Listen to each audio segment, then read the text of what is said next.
시청자 여러분, JTBC 뉴스룸을 시작하겠습니다.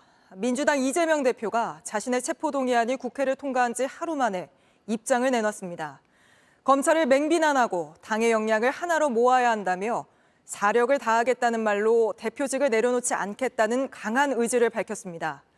이런 이 대표를 따르는 친명계는 찬성표를 던진 의원들을 적으로 규정하고 색출하겠다고 나선 가운데 비명계 의원을 상대로 한 살인 예고글까지 올라왔고 지지자들 반발이 거세자 비밀 투표인데도 직접 반대표 인증샷을 올리는 의원까지 등장하는 등 민주당의 내부 갈등은 갈수록 깊어지고 있습니다.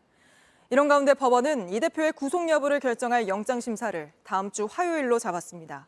법원에서 어떻게 판단할지 그 전망까지 짚어보겠습니다.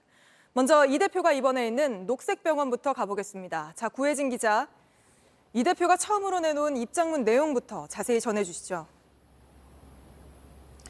이재명 대표는 이재명을 넘어 민주당과 민주주의 그리고 국민과 나라를 지켜달라고 했습니다. 싸움의 대상이 검찰이라는 점도 다시 규정했는데요.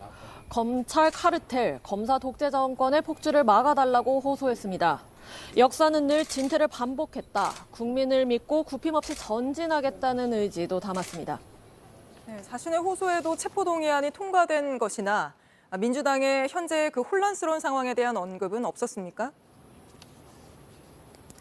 직접적인 언급은 없었습니다. 다만 민주당의 부족함은 민주당의 주인이 되어 채우고 질책하고 또 고쳐달라고 했습니다. 지지자들을 향해 당내 갈등 상황에서 당을 외면하기보다는 결집해 당을 바로 세워달라는 메시지로 풀이됩니다. 이 대표는 영장 심사를 받기 전까지는 당내 상황에 대한 언급은 자제할 것으로 보입니다.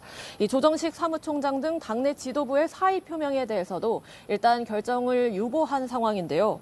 오늘 오전 우원식, 정성호 의원 등 친명계 의원 10여 명이 이 대표를 찾았지만 단식 중단 관련 대화만 오갔다고 합니다.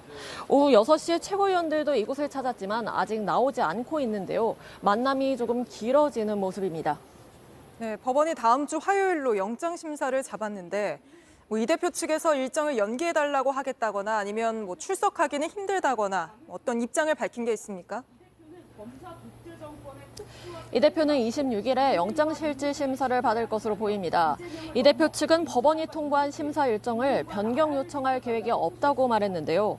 추석 전에 구속 리스크를 매듭 지으려는 것으로 보입니다. 단식을 지속한다면 영장 심사를 받는 26일엔 단식 27일 차가 됩니다.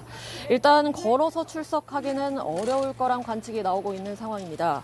의료진은 이 대표의 상태가 심각해 단식을 중단해야 한다 계속해서 권고를 하고 있는 상황인데요. 이 대표 측은 최악의 경우 출석을 못한다면 변호사가 이 대표의 입장을 대신해서 전달하는 방안도 검토 중인 것으로 알려졌습니다. 지금까지 서울 녹색병원에서 JTBC 구혜진입니다. 안녕하세요. 뉴스룸 앵커 한민용입니다. 오늘도 JTBC 뉴스룸을 시청해주신 여러분 고맙습니다. 오늘 저녁에도 뉴스의 현장에서 찾아뵙겠습니다.